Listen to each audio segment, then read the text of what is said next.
This recording will be shared with all of our participants afterwards, probably within the next couple days via a link via email. For today's presentation, we've allocated about 30 minutes for presentations, and then the rest of the time is for your questions and answers. We know that many of you have specific questions, and we want to make sure that we help you with those. As you'll notice, there aren't any cameras on the participants, and there's no chat function for the participants. Live transcription is available at the bottom of your screen, and you can choose to turn on subtitles or view a transcript of the presentation. Now, for questions, you are welcome to type in your questions at any time during the presentation. You can just submit your questions using the little Q&A button at the bottom of your screen. So with that, I'm going to go ahead and turn it over to our first speakers today. Leslie Bannigan and Victoria Leto from Kitsap Public Health District are here to talk to you.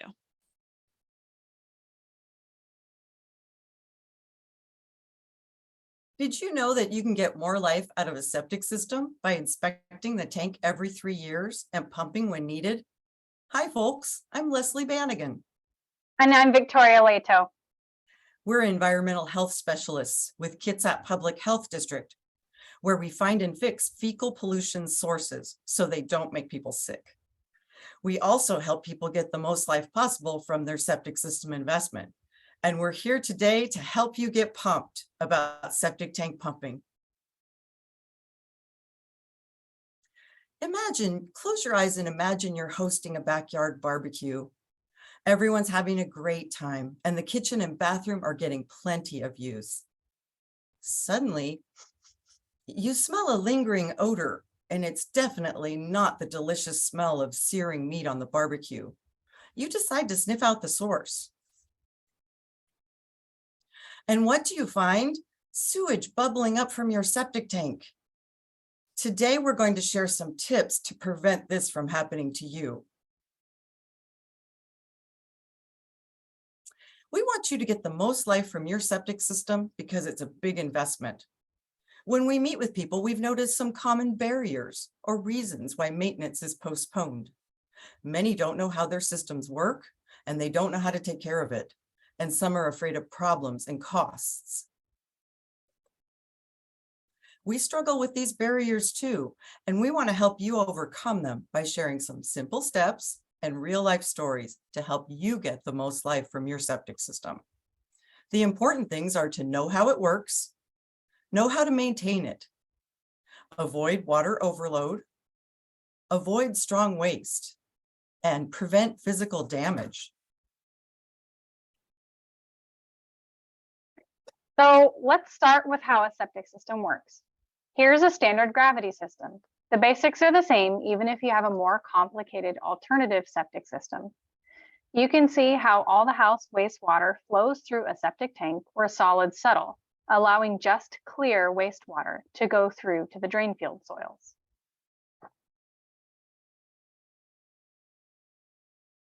This is a side view of a one-compartment septic tank. Sewage flows into the tank through the inlet baffle. The inlet baffle is a pipe that turns the water 90 degrees so the scum layer floats to the top and the sludge settles to the bottom. Baffles keep the stronger scum and sludge solids in the tank so they don't plug pipes and drain field soils.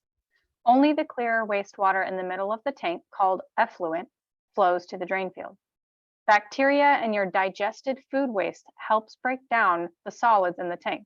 If you want to do something nice for your septic system, eat a delicious meal and use the bathroom. The microbes from your body do all the work, so don't waste your money on septic system additives. Reduce the use of strong chemicals and cleaning products because these can kill those good microbes in your tank and drain field. It's very important to inspect your septic tanks every 3 years and pump when about 1/3 full of scum and sludge. More complicated alternative systems require inspection at least every year. Here is a typical 2-compartment tank. The second compartment provides another layer of protection for your drain field because the scum and sludge solids settle out more. Protect your septic system and prevent your drain field from early clogging by inspecting your septic tank and baffles every 3 years and pumping your tank when about 1/3 full of scum and sludge. A filter is sometimes added in the outlet baffle of the septic tank. These need regular service to prevent sewage overflows in your home and yard. Please reach out to me if you have any questions about how to safely clean your effluent filter. You can see the green watertight risers on the tank lid. These give easy access so you don't have to dig up your septic tank every time it needs service. It is very important to secure your tank lids to prevent the tragedy of kids and pets falling in. Here's a close-up picture looking down at the center wall inside a 2-compartment septic tank. You can see the white baffle that straddles the 2 compartments. The wastewater effluent leaves the tank, flowing through a watertight pipe into a distribution box. You can see the 2-inch wastewater inlet pipe going into the D-box. 4 larger pipes flow to the drain field legs. Inside those pipes, you can see the round black levelers that adjust to help effluent flow equally to the drain field legs. Sometimes distribution boxes deteriorate or fill with sludge or roots. Protect your D-box from plant and tree roots. Here's a video of wastewater flowing into a distribution box from a septic tank. I cannot believe it was just.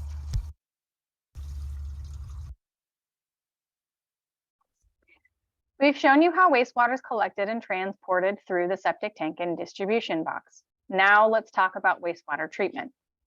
Soil can do an amazing job of filtering and treating wastewater. Soil microbes gobble up waste particles as wastewater effluent wicks through unsaturated soil. Septic systems are carefully designed and drain fields are located to make sure there's enough soil to treat the wastewater. State and local laws permit different systems depending on soil depth and type and setbacks to wells and surface water. Most of us in Washington rely on groundwater for drinking. That's why we need to make sure wastewater is treated by the septic system soils so the bugs and sewage don't make us sick. When you pump water from a well, it develops a cone of depression because it draws in groundwater from around it. It's very important to have your septic set back from wells and to keep your septic system working well so that you don't draw untreated sewage into your drinking water. Here is a gravel and perforated pipe drain field. Perforated pipe has holes in it to allow wastewater effluent to move into the gravel and soils. This is a rare look inside a gravelless drain field. These chambers are used when clean gravel is hard to find or on sites with difficult access. This photo shows a distribution box and transport lines for a gravity drain field, where wastewater effluent is distributed equally to each drain field leg. The observation ports allow you to see inside the drain field from above the ground to find out if the system is working the way it was designed. Gravity drain fields with serial distribution like this are typically used on slopes. Sewage completely fills the top leg of the drain field first. Only when the top leg is full does it step down or overflow into the next leg. Be sure to manage trees and shrubs near the step downs to prevent damage. Pressure distribution systems divide wastewater effluent into 6 or more doses a day. The doses are pumped to the drain field through pressurized drain field lines that distribute the wastewater dose equally throughout the whole drain field. This more complicated alternative design is used where soil isn't deep enough to treat the effluent through gravity distribution. Pressure distribution systems require annual maintenance because they can easily become clogged without it.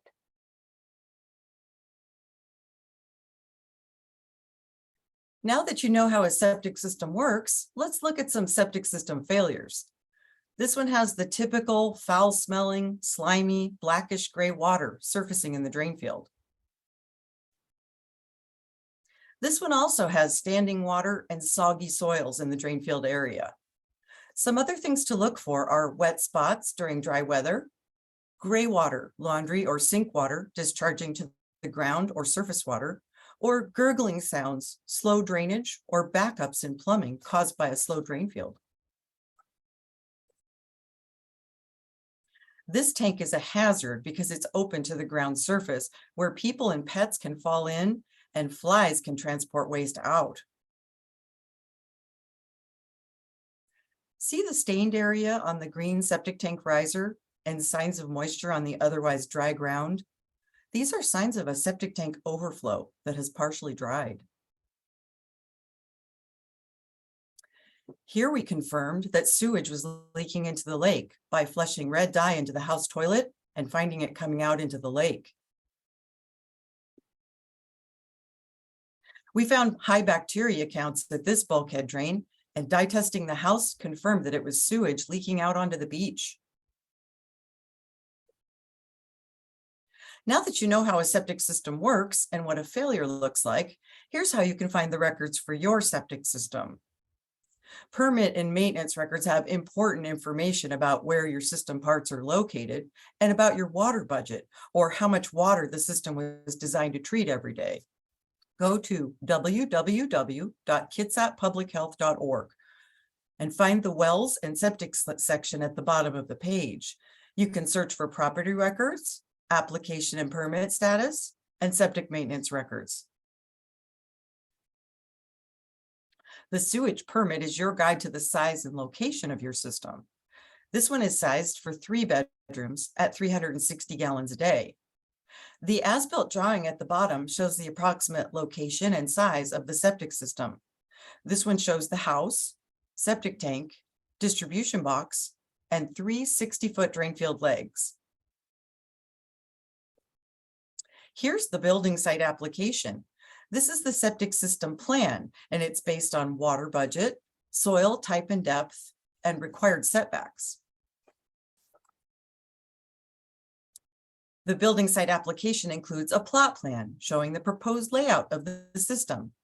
Modern building site applications dedicate a reserve area for septic system replacement when needed. If you have trouble finding your septic records or your water budget, please reach out to me or Victoria. Next, I'll share a few stories to highlight the importance of regular maintenance and some simple fixes to get a system back in order. Leaky toilets can fail septic systems. My family had an old basement toilet that we didn't use, and one day my husband used it and he forgot to jiggle the handle. We were lucky that our pump tank alarm let us know about the leak before sewage came up in our backyard. Here's another way to protect your system from water overload. See the arrow on the right? This is directing rainwater from the roof right to the septic tank, and it can wash surface water and sediment into the tank and drain field.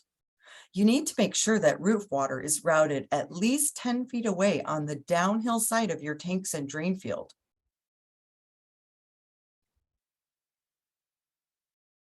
When we met the owner of this rental property, he was proud that the tank hadn't been pumped in nearly 20 years. He didn't even pump his own septic tank until it backed up and made a big mess inside his house.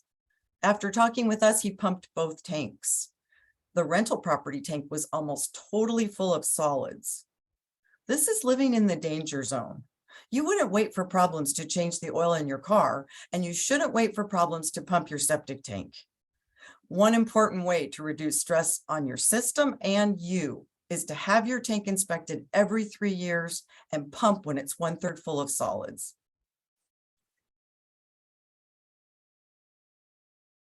Even with regular operation and maintenance, alternative systems can still get thick scum and sludge. One of my friends recently had high scum and sludge in one tank compartment. The pumper didn't empty it during 2 prior visits because they didn't want to remove internal parts. During the next checkup, it was still 80 to 90% full of solids. Yikes, that's not good. If you have an alternative system like this, check with your pumper to see if your maintenance person needs to be on hand during pumping. But no matter what kind of system you have, you can prevent excessive scum and sludge buildup. always do scheduled maintenance. Keep food scraps from going down the drain and don't use garbage disposers. Be sure to spread out your laundry loads so that the fibers in your laundry can settle out in the tank. And avoid using strong cleaners like bleach, ammonia, liquid drain cleaners, and harsh cleaners, because they can slow or stop normal processes by killing the good microbes in your tank and drain field. The tool shown in this video is called a sludge judge, and it's measuring the sludge layer in the tank. There was a very thick sludge layer, which isn't good for the drain field.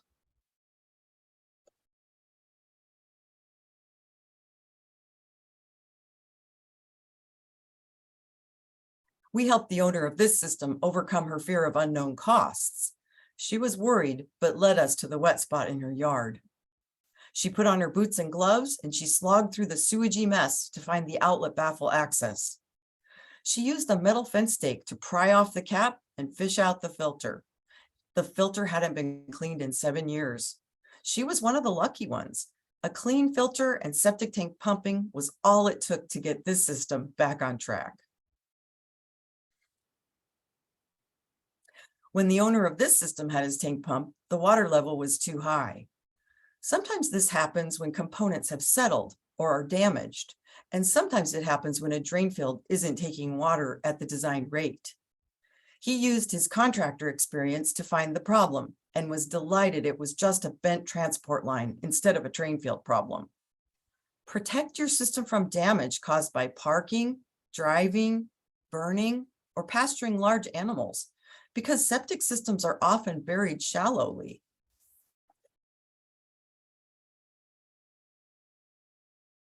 Less toxic cleaning alternatives are safer for your family and for your septic system. Be aware that green, natural, eco, and bio are all unregulated marketing terms. Commercial green cleaning products are not required to list all ingredients on the label, and they may contain harmful ingredients.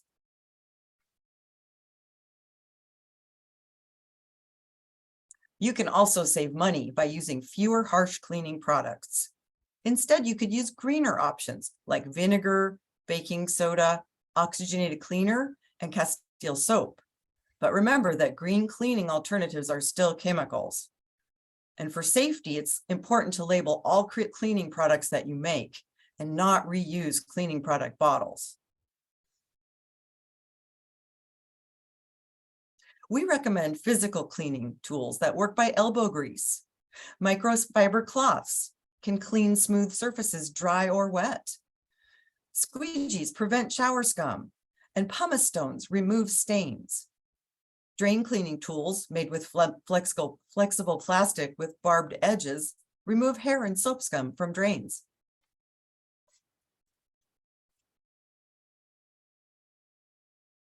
Get rid of your old chemicals at the Household Hazardous Waste Collection Facility. You can drop off chemicals that you don't need anymore to the Free to a Good Home section of the facility. It's located at 5551 Southwest Imperial Way, and it's open Thursday through Saturday from 10 to 4.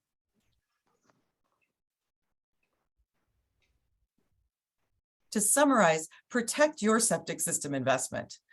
Know how to maintain it, avoid water overload, avoid strong waste, and prevent physical damage. Thank you, Leslie and Victoria. So as a reminder, we will hold our Q&A session at the very end. I do see that there are some questions already in the Q&A box, and you can continue to add those as you like. And now I am going to introduce our next speaker, Paul Cush. Paul has been a master gardener with WSU Extension Kitsap County for 8 years. Welcome, Paul. Thank you, Kim. Thank you for the opportunity to talk about planting over and around your septic systems. There are 6 elements to your planting process. First off, know your system and where it's located. And if you don't know, please check with the Kitsap County Health Department. They have the records. Protect your components from damage. Roots cause more damage than shovels. Protect your soil from compaction. Don't drive on it. Don't build things on it. It's just not appropriate. Fourthly, choose your plants carefully. 5, consider plants' size at maturity. Don't believe the nursery tags. This is only 3 to 5 years of growth, and your plants will clearly get bigger as they go beyond that time period. And finally, locate your plants and trees away from your components. Never plant a tree or shrub with aggressive roots near your system or drain field lines. Let me repeat, never. Your tank and drain field lines can get plugged just like this perforated line. Only choose shallow rooted plants. Always avoid woody plants. Woody plants equal strong woody roots. Plants like willows and cedars with large root system are absolutely unacceptable around your drain field and septic. I know I hate mowing too, but lawns are the best. Shallow root systems drain well and are easy to replace if you have to do work around your system. There are a number of alternatives to lawns that you might consider. Eco lawns are my favorite. Nothing better than a field of little English daisies mixed in with your grass. That also helps you reduce your mowing. Wildflowers are a common drain field planting, and they are low maintenance, nice to look at, and easy to reseed, and most of them reseed themselves. Here's a picture of a shallow root, low maintenance perennial bed, perfectly acceptable over your drain field. It is always acceptable to be creative and hide your components. None of us like to see those tank and D-box lids and inspection ports, so be creative. Even a simple pot on a lid in the lawn can help remove an eyesore. Creating a small garden around a lid is acceptable with the correct plants. Or painting or being creative with mosaic on the lids to change the appearance. But don't hide your components too well. You will need to find them in the future, I guarantee it. Don't cover with heavy or permanent objects. Don't cover with concrete, plastic sheeting, or weed cloth. These are living, breathing systems and need to be open to the environment. Maintain easy access at all times. You don't want to have to tear up your garden any more than you have to. You should be pumping it every 3 years, so make it easy to let the pumper get in there. Kitsap County has a hard surface requirement that is 10 feet away from your tank. No concrete patios over your tanks. You'll regret it if you have to jack it up later. I always get the question about vegetable gardens. Vegetable gardens should never be planted on top of a drain field. Remember, this is a living, breathing ecosystem for processing household effluent. Gardens need frequent watering. Overwatering will destroy the drain field. Rototilling and turning soil disrupts the surface. Regular access creates compaction. Seasonal planting and replanting can damage your components. But most of all, septic effluent contains human pathogens. System failures could put raw sewage into your soil and into the area where you're trying to grow your favorite vegetables. So just plant a lawn, put in an eco lawn, and save yourself a lot of potential trouble in the future. Okay, I have really just told you what you can't plant except for grass. There are plants you can use. You can get a copy of my recommendation list from the Kitsap Master Gardeners.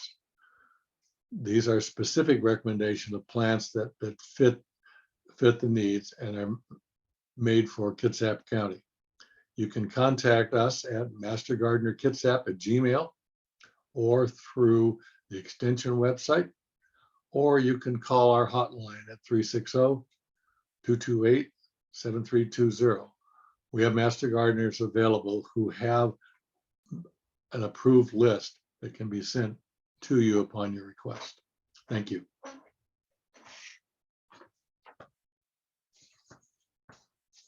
Thank you, Paul. And at this time, we have just one last part of our presentation, and that is that we often get asked about toilet paper and what is the best kind of toilet paper for septic systems.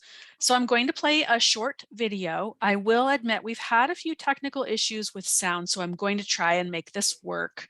If it does not work, we will just send you a link afterwards. So I'm going to give this a go.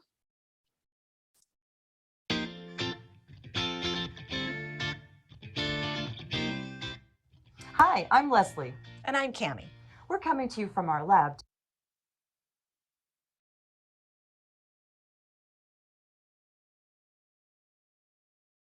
to answer the age-old question of which toilet paper is best for septic systems. So let's get to the bottom of this. Leslie, why does it matter what kind of toilet paper people use when they're on a septic system? Well, toilet paper is made out of wood fibers that are difficult to break down in your septic system. Septic systems are designed so that those fibers and solids settle out in the tank so they don't clog drainfield soils. We want to choose a toilet paper that stays in the tank. It should either float to the top or sink to the bottom. I don't want to be a party pooper, but there are a lot of toilet papers to choose from. How do you know which one is best? Well, so here's where we all get to tap into our inner scientist. Because the best way to know which toilet paper to use is to test your toilet paper at home. And if you don't know how to do that, we've got your backside. Testing your toilet paper is easy. Grab an empty jar, toilet paper, and water. We've got a few types of toilet paper to try. I've got a triple ply plush toilet paper that I'm going to call Ultra Tushy Soft. Fill your jar with water, crumple up a couple squares of toilet paper, put on the lid, and here's where I like to do a little dance that imitates the flow of water. Around the toilet bowl, down the drain pipe, out into the tank. Phew, I feel flushed. That was a smooth move, Leslie. Shall we see how our toilet paper held together after being swirled? Yes, we want the toilet paper to stay together and either float to the top or sink to the bottom. So it looks like these did pretty good. Is our experiment done? No, ideally, you let the toilet paper sit for a week or so. We have a few jars ready to show you. These have all done pretty well. For the most part, the toilet paper has stayed together. Here's an example of a one-ply bargain brand that completely disintegrated. We wanted to be able to show you a TP that falls apart. And this one is a grocery bargain brand. At first glance, this one looks like it stayed together. But if you look closely, you can see that there are a lot of fibers floating throughout the jar. If there are fibers floating throughout the jar, then they're probably floating throughout the tank where they could be discharged to the drain field. So the bottom line is test your TP at home. The less you use, the better. And lastly, regular inspections and pumping when needed can ensure a long, happy life for your septic system. If you have questions, please contact Kitsap Public Health District.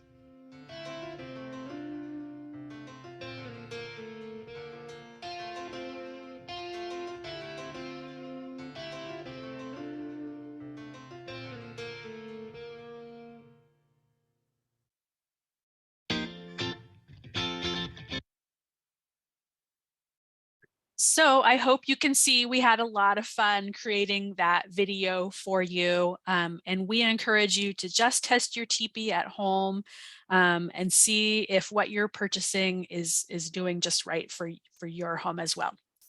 So now it is our raffle time. We have chosen 3 names to give out green cleaning kits. So I believe Cammie is the one who's going to announce our winners. It is my great pleasure to announce that Jane Bryce Teresa Varenhorst and Taffy Gallagher are the winners of our 3 green cleaning kits. So to get those, we've got your email address from when you registered, and Leslie or Victoria will be in contact, and you can either pick them up at the Kitsap Public Health Office, or Victoria and or Leslie can do a site visit with you and bring it out at the same time. So congratulations. Thank you, Cammie. And it is our question time. I'm going to stop sharing so that way I can pull up the Q&A question box here. I'm going to read out the questions and then our experts will do their best to answer them. So our first question is, does a 2-person household with a 3-bedroom septic need to inspect every year? Well, the answer on that one depends on what type of system you have. If you have a standard gravity system, typically we recommend that you have that inspected every 3 years and pump it when it's a third full of solids in the tank. Other systems with more complex parts, like pressure distribution systems, they get inspected annually, and some systems even get inspected every 6 months. So it really depends on your type of system. And if you have any questions about that, you're welcome to contact us. Great. We recently moved into a house with a septic system. How do I know the details about my system? Can I contact someone in the county? Absolutely, that would be us. So me or Victoria, you can send us an email and we're happy to come out and bring your records with you. Or you could go to our website at kitsappublichealth.org and go to the green tab for septic systems, and you can look up your septic system records right there. And if you have questions about those, you can give us a call. And this is also a great time for me to add that when you leave our session today, there will be a survey that pops up, and we hope that you'll take just a few minutes to answer that survey. But at the very bottom, there is a section where you can request a site visit from Leslie and Victoria. If you just put in your email address, one of them will contact you and they'll set up a site visit where they will come to your home, look at your system, walk through, and address any sort of specific questions that you might have about that. Okay, the next question, if we can't use bleach and ammonia products, what do we use to clean our house? Well, there is definitely a place for bleach and ammonia products. If someone in the house is sick, a 1 to 10 bleach solution is wonderful for disinfecting and sanitizing for illnesses, but it's really not necessary for daily life. Really a Castile soap about 1 inch in the bottom of a spray bottle with some water is really all you need for a multi-purpose cleaner. And even with COVID, soap and water, if you wash your hands and wash surfaces with soap and water, that's been very effective. So there is a place for ammonia if you're cleaning out or an old rental or an old garage or some other places. But remember that both bleach and ammonia, they produce gases in your house that are not healthy for you. And so unless you really have the need to use such strong cleaning products, it's not a good idea for you to bring them in your house and bring the gases in your house and then discharge the waste down into your septic. Can we have plain landscape without plants like rocks, wood chips? What do you think, Leslie? You know, it depends. If you put down a layer that keeps the grass from coming up, like a plastic or some type of a layer that's going to stop the air from going up and down or through, or you're going to compact anything with heavy things, or you're going to have pathways where you'll be walking and compacting, then we would not recommend it. Grass, turf is really the best thing for drain fields because it's very resilient. You can actually peel it off, fix it, and put it right back on top. And then bark and chips are meant to smother and reduce weed production, which really shuts down the oxygen on the ground. So I'd be leery of trying to do that too. Okay, I have someone, I'm not sure if this is a question. It says complex system pumps uphill. So there are a couple different kinds of pump systems, many different actually. There's a simple one that's just a pump to gravity, where you're just pumping the effluent, the wastewater, up to the gravity box that happens to be uphill of your house. And in that case, it's considered a conventional system. It's just a pump to gravity. If you have a more complex system that has timers and has pre-treatment, that's considered an alternative system. And that one requires ongoing operation and maintenance to make sure that it's working properly and that you're protecting your investment. And if you have questions about those types of systems, you're welcome to look those up in our kitsappublichealth.org, find your records. And if you have questions about those, don't hesitate to reach out to me or Victoria, and we can explain how they work. And if you're interested, we can do a site visit. Is ivy okay on a septic drain field? I would say no, it's not. Ivy is a very aggressive plant, very aggressive roots, and also very aggressive with the rest of your landscape. It is best not to plan to put ivy over your septic system. I would agree, has big woody roots, develops very large roots, and it's not a good thing to have that kind of thing in a drain field area. Okay, my drain field shows sandy areas above each field where it is tough to grow grass. Is that a problem? No, typically that just means we used a sandier soil over your drain field legs, and we want a sandy soil there. We want to get as much oxygen into that drain field as possible, because the microbes that work in the drain field work on oxygen, and the more we can get in there, the better it works and the longer it works.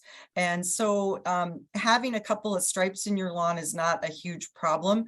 You could try getting a little more of a sandy loam soil, a very small amount, to cover up just that one portion, and see if you can plant some grass to that. Sometimes it's also that they just planted it with a different type of grass, but that's not a problem for a drain field working. Okay, how to control weeds on a Glendon mound system? When they're young.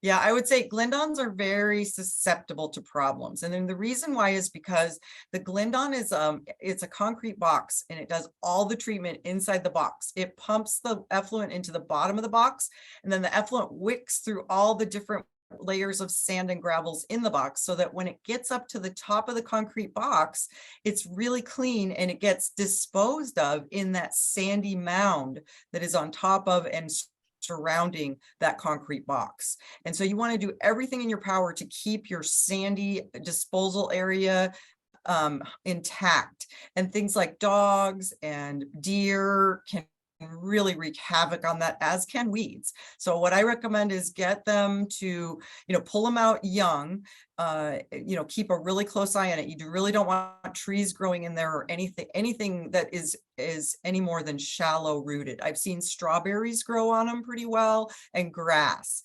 You can get jute mats for them that'll help you grow a little more grass there. And you can also, I've seen them cover them with kind of a chain link fencing if you have a dog or a deer problem. Okay, thank you. What do you recommend instead of bleach for laundry? Oxygenated cleaner. And there are products, brand name products, but if you look right next to, usually above or below the brand name product, you'll see an oxygenated cleaner, and they typically have both a powder and the liquid. I prefer the liquid for my system because I have a couple of turns in my slab before my stub out goes out of my house, and so I need to use liquid in my system. But it works really effectively, and you can even soak with it. What is an aerobic system? An aerobic system is a tank with a blower that blows oxygen into the tank and allows the oxygen to pre-treat the waste and cut down the waste strength before it goes into the next treatment system, usually a drain field. How far outside of the drain field is it safe to plant raised beds? I would use the hard surface rule, 10 feet away from the laterals on your drain field, is acceptable. And it'll also keep you from walking and creating compaction out there. Is it okay to place compost over your drain field? I'm assuming that's finished compost that either you're creating in a compost bed somewhere or that you're purchasing, and that's just adding nutrient to the grass, and that's fine. Yeah, just don't pile it 10 inches thick. You know, you're not trying to, don't smother it.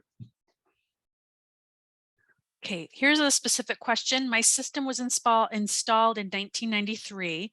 Did systems at that time not have inspection ports at the drain field? I see nothing other than the brown grass lines that indicate where any drain field components are located.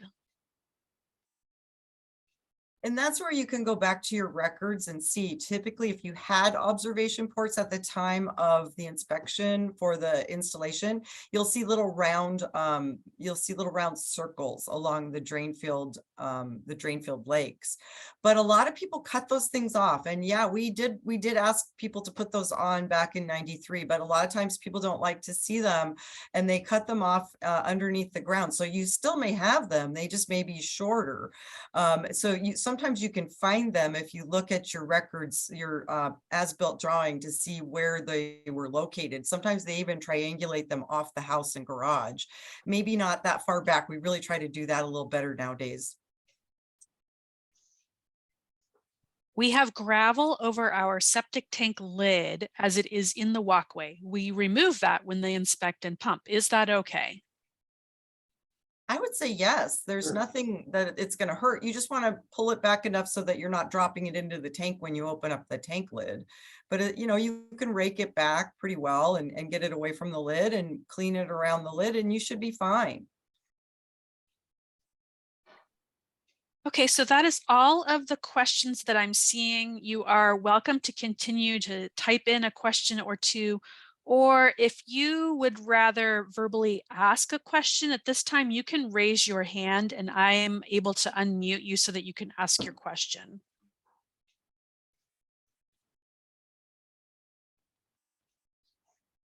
Are there any other questions at this time for our experts? Okay, I do see a raised hand. Julie, I am allowing you to talk. Hi, I'm just curious about the flushable wipes. Is there any scenario in which those are compatible with septic? No, and no. Those are not compatible with any plumbing at all. Those Okay. are so bad. You know, they actually will hide. They'll run right around the pipe and you can't get them out. So no, and no. Those are terrible for septic systems and for any kind of plumbing at all, because they just wreak havoc. Once you get them in, it's super hard to get them out. Great question. Thank you, Julie. Here's another question. The soil in my drain field is settling. What do I do? I'd say, That really depends on how much settling you're seeing. Paul, I think I was going to say, if it's settling a lot, you know, that may be a problem, indicating a problem. But more than likely, if it's just a little bit, you can put some organic topsoil over the top. You can level it off. You can level it off so you can mow your lawn successfully, you know, without having to go through the dips and bumps. and if you're seeing an unusual settling spot, you know, a Yeah. spot that's deeper than anywhere else, is not, try what Paul said, add a little bit of sandy soil with some grass seed and see if that'll recover it, and keep a pretty close eye on it, but you don't want to put in too much because you don't want to smother it. Okay, how come older systems have grease traps and today's do not? Well, that's a great question. Grease traps are really, most of the time we see those in older systems because we really don't want to see grease in our systems. Grease is really hard to break down. It takes a long time and it plugs up pipes and soils. So we want to make sure our grease is captured in the tank. And I'm so fastidious at home. I wipe out all my pans And I'm super careful about grease because once it gets in a drain, it's very hard to get it out. And it can cost you a lot of money. And I've seen them where they literally have had to replace pipes because it was so solidly packed full of grease. A lot of times what'll happen is restaurants sometimes do a pre-treatment device, like an aerobic treatment unit. One of them is called a nibbler. Sometimes they use like these special units that cut down that waste strength. But the cheapest way to do it is to remove it at the source and do not let it get down into your drains to begin with. It's really expensive to treat and to maintain those systems that treat them. And so it's way better to just get it out at the initially before it even gets in there. Okay, we had a sinkhole about 3 feet deep at the end of the field. It sounds like it was about 2 feet wide. We filled it in with rocks and covered it with soil. Is there a problem? That's a great question. Sometimes during the summertime, you won't see problems that you do see in the wintertime. And so really, you're going to have to kind of take a look at it and see how it works. If you see any water coming out of there during the wintertime, during any time, if you see water coming out of that spot or any other spot, you want to make sure that that's not sewage water, because sometimes it doesn't smell or look like sewage water, but it can be very contaminated and you can get all kinds of diseases from sewage. People can transmit all kinds of different illnesses from sewage. Leslie, might it indicate that they have a failing lateral? It could be. It could be one. It also could be a tree stump was taken out of there at one point. It could be Right. that there's water that flows through there and stands in that area during Right. really, really wet conditions. It could be you have had some erosion. I'd be happy to come out to that site and take a look and make some recommendations if you're interested. Garbage disposer, I see question. Yes. Can you use a garbage disposal with a septic system? Please don't. We do not recommend that because first of all, garbage disposers grind up that material so fine that it doesn't like to settle out in the tank. But then the other piece of that is that it's not digested. So digested food waste works really well with pipe and soil, and undigested is just a bit stronger and tends to plug up pipes and soils. Okay. What are the Kitsap County approved alternative septic systems? How do they work? Well, these are approved by the state. So the state actually approves all systems. And then in Kitsap County, we're allowed to use those just like the rest of the county. And what the state does is they get the manufacturer submits testing information, and then the state works up some recommended standards and guidance for that particular system, and they work on it and look at it, and then it'll get on the approved products list. So if you want to know what kind of alternative systems are approved, look at the Washington State Department of Health on-site sewage system approved products list, and it'll give you all of those in there. We've got a multitude of those. If there's any specific one you have questions about, I may or may not know the answer to it because we've got a lot of new ones that are coming on the line, and I'm not 100% sure how all those work. Okay, can you expand on that for cleaning greasy pans, for tips to try at home? Sure. I mean, I just wipe out all my pans. I make sure, like, once I wipe my hand with a paper towel, I hang on to that paper towel and I just use that to wipe out any pans that I might be using, pour out any grease. And then you let that solidify either in room temperature, or if it takes a little cooling, you can, save your old cans. You can even buy those kitty litter and dog food or cat food and dog food lids that fit on those cans that'll fit really nicely on a can, and put that up in your freezer and then just throw that away in your garbage. Do you recommend a septic treatment additive be to help with breakdown that are found, the ones that are found in stores?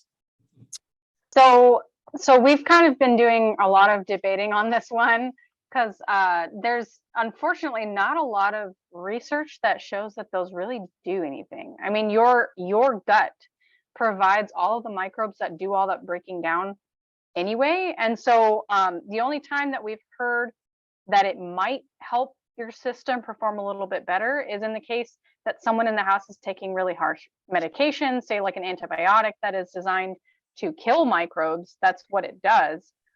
Or if someone is on chemotherapy. So things, medications that you're taking in the house that are otherwise really harsh, that might be a good time. Just like, if we're taking an antibiotic because we're sick, and people will tell you to take a probiotic to just keep your own system working naturally, that might be the only time we would say an additive would make sense. But otherwise, your body's doing the heavy lifting.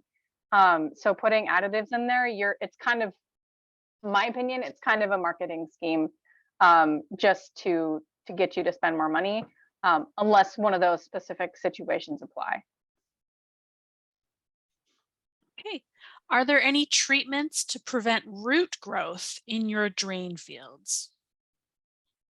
There are some folks recommend copper sulfate, but really that's a losing battle. What you have is water and nutrients that tree roots love. And if they want to get into your system, they're going to be really hard to stop. So your best bet is to figure out how you're going to afford putting in a new system in a place where you don't have those trees. Because once those trees are established, it's really hard to put the system in the same location because soil has become roots. And I had one the other day where it was this huge cedar tree that had basically just risen 6-7 feet up above the surrounding landscape. And it was all just a giant root, and there was no soil there to do any filtering anymore. So it's just anything with trees nearby, it's just an attractive nuisance for drain field. What is a composting system? There are some toilet systems that do not, that you basically either they compost or they incinerate the waste. Those systems in our state require a full septic system anyway, just because of the fact that what do you do with your gray water, your laundry water, your sink water, your toothpaste water? All that water can have all kinds of bacteria in it as well, and it can make you sick with things like staph and strep and E. coli and all kinds of other things that are not very pleasant. So gray water is also very contaminated, and composting systems do not really handle that. Plus, composting systems and incinerating toilets, they require a lot of maintenance. That is, I understand, can be very unpleasant, and people don't like doing it. So if you don't like doing something, you don't typically do it as often as you should, which makes them not work as well. Can you put blackberry or raspberry seeds down your sink? I would not recommend putting anything that's not digested by your body or the toilet paper that you need to wipe it with. Or, if you get sick, you vomit, that kind of thing. But I would not put anything that is not digested down your toilet because it's very expensive garbage. How far away should small fruit trees be from your drain field? 15 to 20 feet. If you're going to build an orchard, make sure you push it away from your drain field, not up close. Okay. Do septic systems filter out medications before entering the surrounding environment? We don't really know. They're not designed for that. They're designed to filter out the bacteria. And so we're not really 100% sure whether medications and even sewage treatment plants are not really designed to filter out medications. That's why we do not recommend you flush medication down the toilet any longer. We recommend you taking them back to some of the take back facilities because they're just very powerful chemicals. So I would not recommend that. And should you have your septic pumped after chemotherapy? I would recommend inspecting it, have it inspected, and see what your pumper says. If they're seeing excessive solids in there, like excessive scum and sludge. I heard a story recently where someone who was on heavy medications had a very high scum sludge layer in their tank, and that they were recommended to pump it after only 2 years. And so some chemicals can definitely combine in ways that we're not sure how they're acting with other things. So the best thing to do is have it inspected by a certified pumper. You can find the list on our website, and then just see what they say. It's always best to be there if you can while they're inspecting it. And to add a little piece to that too, ask a lot of questions. If you're there when someone is servicing your system, ask a lot of questions. It's a good learning opportunity. And I see a hand up from Greg. I'm going to allow you to talk. You can ask your question now. Yes. Is it okay to put boiling water down a sink, kitchen sink?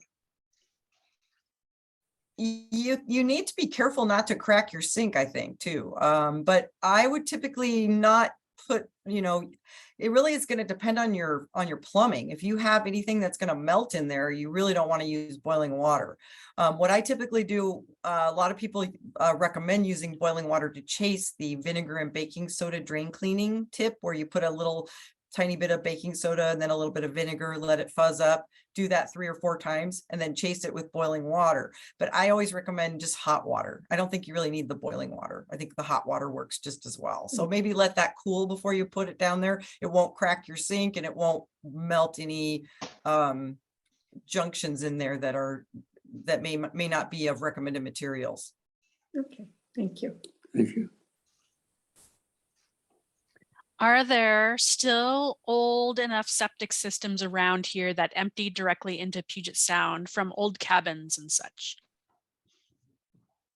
We do find failing septics all throughout Kitsap County. And we've been working on this project since about 96. So we actually, in Kitsap Public Health, we actually have a team that samples all of the freshwater drainages to the shoreline in Kitsap, and we rotate around the county. And so we can see whether anything's draining to the shoreline, whether that be from an old cabin with a direct discharge or a newer home that has a failing septic system.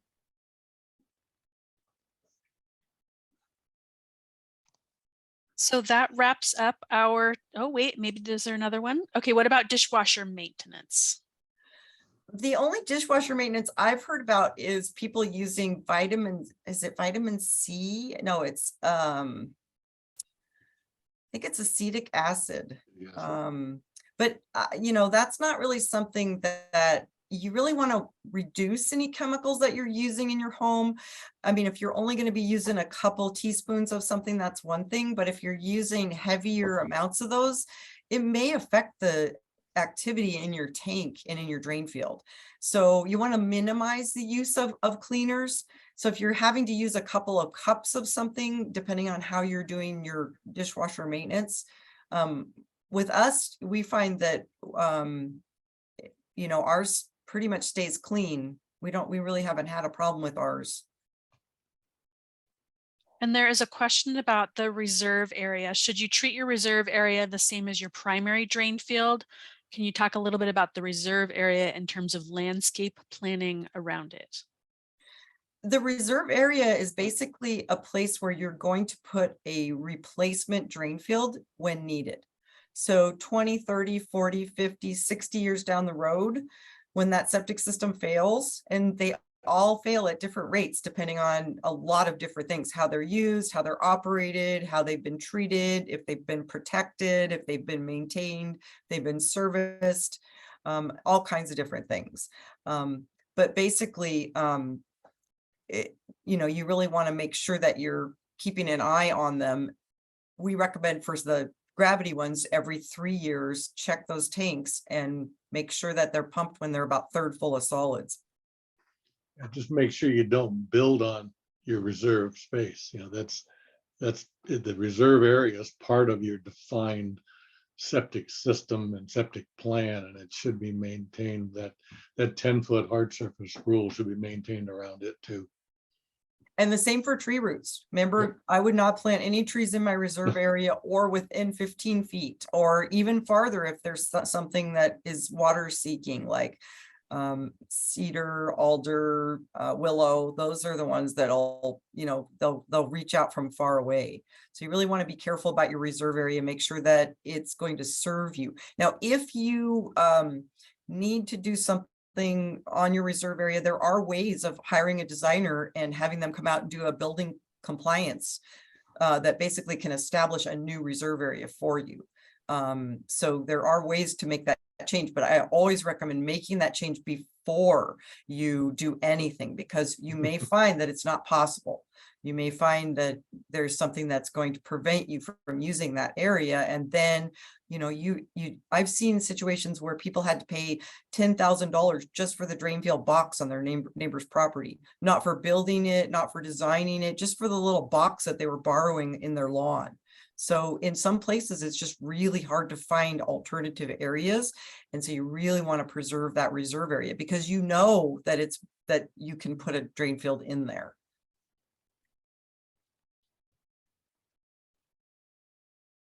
And that wraps up our time together. So again, thank you all for being here. Thank you, Victoria, Leslie, and Paul, for all of your expertise in answering our questions. As I mentioned earlier, today's presentation has been recorded and we will share this out. And then we also do hope that you will take our survey. And if you would like a site visit, please go ahead and put in your email address. Leslie and Victoria are more than happy to reach out and come to your property. So thank you all.